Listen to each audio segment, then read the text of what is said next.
اتحاد الكرة أو اللجنة المؤقتة هي ضيف شرف لا تدري بأي شيء عن الكرة المصرية ولا تدير الكرة المصرية، فقط تنفذ بعض التعليمات السياسية. الخطأ من وجهة نظري في البداية هو خطأ الدكتور كمال الجنزوري رئيس الوزراء عندما أقال وتدخل في المنظومة الرياضية وأقال اتحاد الكرة وأعفى اتحاد الكرة عن مسؤوليته.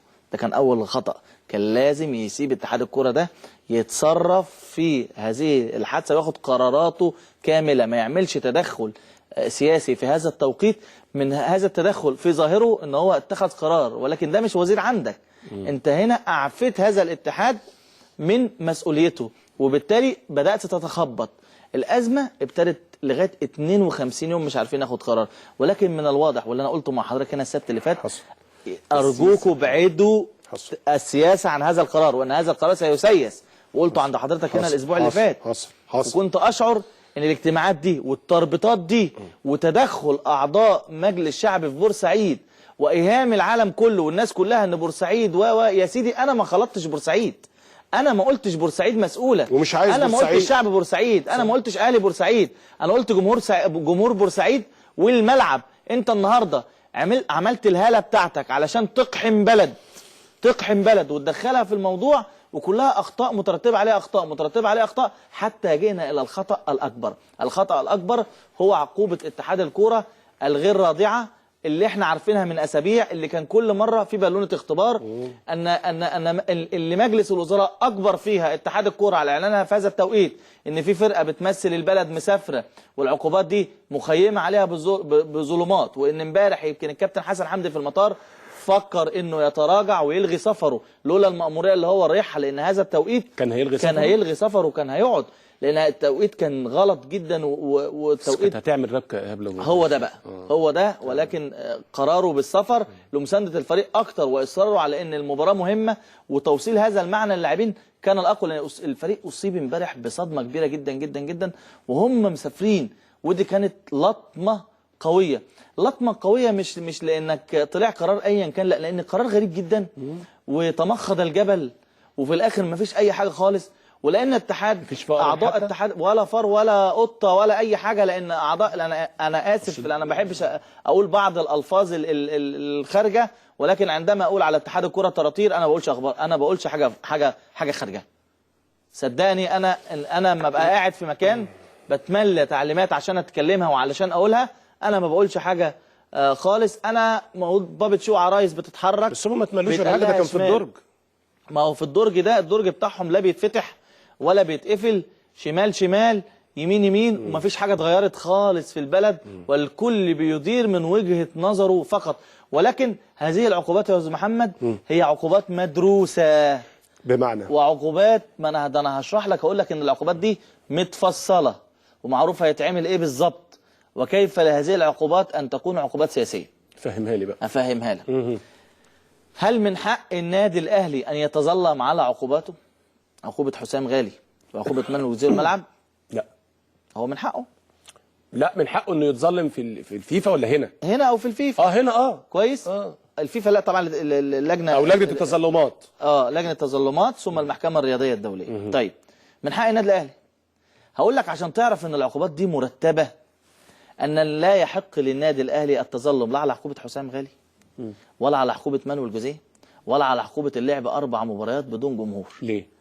لان الماده 66 في لائحه النظام الاساسي بتمنع التظلم على عقوبات اكتر من، يعني لازم تكون عديت ال4 مباريات، فان يحط لك 4 بالظبط عشان ما تتظلمش، عشان اصلا ما لهاش قانون في لائحه المحكمه الرياضيه الدوليه. المحكمه الرياضيه الدوليه بتقول لك اذا كان 4 مباريات ايقاف او من غير جمهور او 3 شهور ايقاف، دول ما بتتظلمش عليهم. فهو حاطط لك قرارات مش هتتظلم عليها، حتى لو اتظلمت ما حدش هيسمعك. قرارات الاهلي ما فيهاش تظلم، اللائحه بتقول لك ما ينفعش تتظلم عليها. لو عملوا لك 5 ماتشات، واشمعنى 4؟ لو عملوا لك 5 ماتشات 6 ماتشات من حقك تتظلم. طب اقول لك بس دي معلومه مهمه قوي على فكره. لا اقول لك، ده مرتب كله.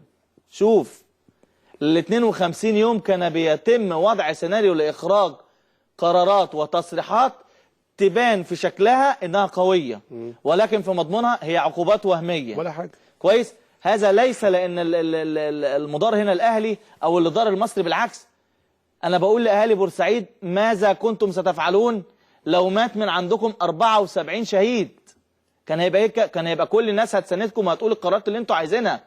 انما النهارده عندما لا استطيع ان اعاقب على جثه 74 شهيد اخد اي عقوبات، امال هبدا انزل القسم الثاني من امتى؟ لما يموت 90؟ لما يموت 100؟ يبقى اتحاد الكوره هيعمل لي بند كده يشترط وفاه 100 شهيد او 100 قتيل علشان انزل القسم الثاني. فدي حاجات يقول لك ال 52 يوم دول كان فيهم ترتيب صحيح. ترتيب صحيح علشان اخد قرارات. اولا قرار الايقاف زي ما قال لك الدكتور محمد فضل الله، هو اعدام ميت. ميت بتعدمه، لان انت النهارده ما حاجه واضحه جدا، ده موسم متوقف جدا. مفيش كوره واتلغى، صدر قرار بالغاء الدوري هذا الموسم. الغريب ان هذا الاتحاد او هذه اللجنه هي اللي اصدرت هذا القرار، وهي التي اصدرت هذا القرار. بيضحكوا على مين؟ بيضحكوا على نفسهم، هم فاكرين الناس هبل. معلش انا اسف يا اخوانا في اللفظ، هم فاكريننا وانا واحد اهو فاكريننا اهبل او فاكريننا هبل، هم فاكريننا هبل. وبيضحكوا على مين؟ فاكريننا هبل. فطبعا القرار ده 100% مدروس، ان اديلك 4 ماتشات 4 لانك ما ينفعش تتظلم عليهم. وفي نفس الوقت انا جايب لك كل الحيثيات، ليه اديتك 4 وليه اديتك 4 وليه اديتك 4. الايقاف الملعب بورسعيد وايقاف الفريق ما اديتلكش عليه ولا حيثيه. خد بالك في القرار ولا قايل ولا حيثيه ولا قايل اي حاجه. طيب انت النهارده علشان المحكمه الرياضيه بتفصل في قضايا من نوعها، بيبقى في لعيب ماضي لحتتين وفي مشكله وفي بتاع، فبيفصل يا هنا يا هنا. صح. اتحاد الكره عمل لك قرار يبقى موقف النزاع عليه ضعيف، بمعنى لان الفيفا مش من حقك تروح للفيفا، لان هذا القرار مش قرار من الفيفا. يقول لك ده شأن داخلي. لكن وفقا للماده 66 للائحه التأديبيه، الفيفا يعاقب اتحاد الكره في حاله ان القرار ما يكونش رادع او انه يكون متهم في الحادثه. لكن على الوضع نفسه الفيفا ليس طرف. محكمه الرياضيه هترفع للمحكمه الرياضيه، وفي نفس الوقت الطرف الثاني المصري طبعا من حقه يلتمس. طبعا هيلتمس في المحكمه الرياضيه. لا توجد عقوبات تجميد في الاتحادات الدوليه. التجميد ده بيبقى تجميد على الاتحادات، والتجميد اللي على الاتحادات ده لما بيبقى فيه مشاكل فبتجمد اتحاد، ما بتجمدش فريق. تجميد فريق عشان تجمده وتبقى عقوبه مظبوطه، يبقى بتجمده وتنزله للدرجه الادنى اللي بعد الادنى، زي ما العقوبه تبقى واضحه. زي برضه ما قال الدكتور فضل الله، زي ما انت تبقى واضحه. لكن قال لك مفيش في اللوائح حاجه اسمها اصدار لائحه بهذا الشكل. لا توجد لائحه ابدا تدار بهذا الشكل. ولكن هذه اللائحه علشان يبقى في الشكل تطلع جماهير الكره في بورسعيد تثور ويموت طفل مالوش ذنب، وده طبعا البقاء لله في اسرته. طبعا ان هذا الطفل بيموت على فكره مالوش اي ذنب. اسمه بلال ممدوح رحمه الله عليه، اسمه بلال ممدوح. يعني هذا الطفل اللي مالوش ذنب في رقبتهم، طبعا دمه في رقبتهم، مالوش ذنب، هم السبب، مالوش ذنب. القرارات هل انت بس طب كمل النقطه دي عشان ارجع لان فضل. اول بقى ما يلتمس النادي المصري ايوه بنسب كبيره عقوبه ايقاف في السنه كمان تتشال. التجميد يتشال. حلو قوي، لان مفيش تجميد اصلا. لان الفيفا والمحكمه الرياضيه ضد التجميد. حلو، يبقى هل من الممكن المحكمه الرياضيه تاخد عقوبات؟ لا. المحكمه الرياضيه انت لما بتستأنف في محكمه ولا بتنقل لمحكمه ثانيه، المحكمه هتعمل ايه؟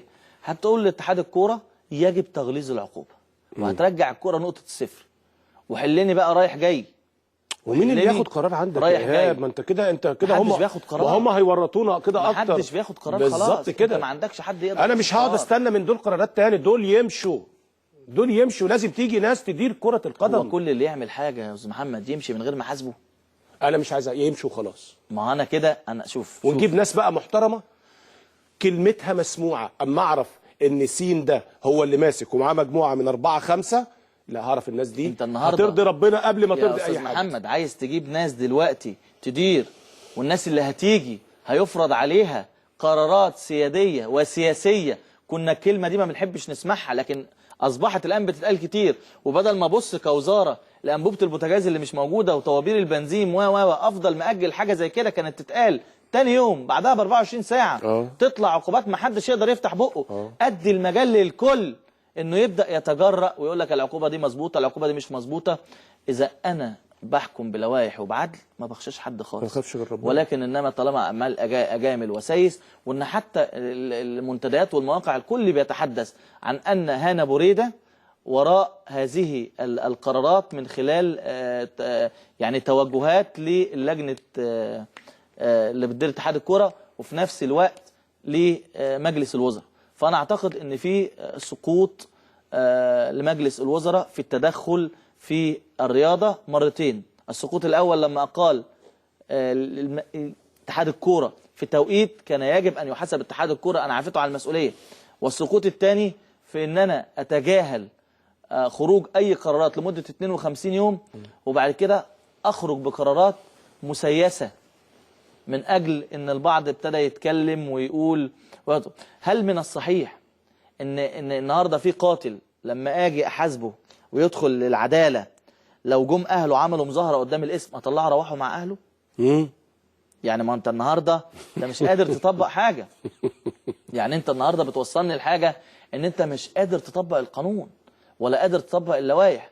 ويمكن كان في بعض التصريحات لرئيس الوزراء على بعض المواقع برضو ما اعرفش مدى صحتها، بيقول ان دي عقوبات مخففة، دي اخف عقوبات على النادي المصري.